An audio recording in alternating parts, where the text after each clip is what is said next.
आबिद रशीद साहब हैं।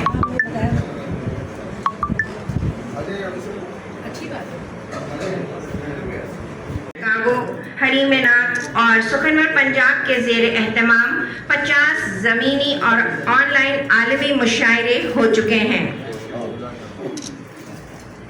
दुनिया का पहला जूम ऑनलाइन मुशायरा भी सुखनवर शिकागो के ज़ेर एहतमाम हुआ।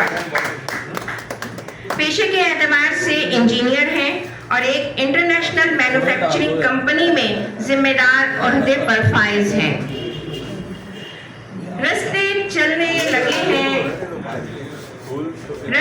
चलने लगते हैं लोगों के आने जाने से, 100 दरवाजे खुल जाते हैं एक आवाज लगाने से।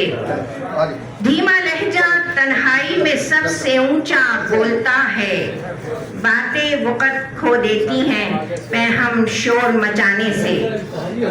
इस्तकबाल कीजिए आबिद रशीद साहब का तालियों की गूंज के साथ।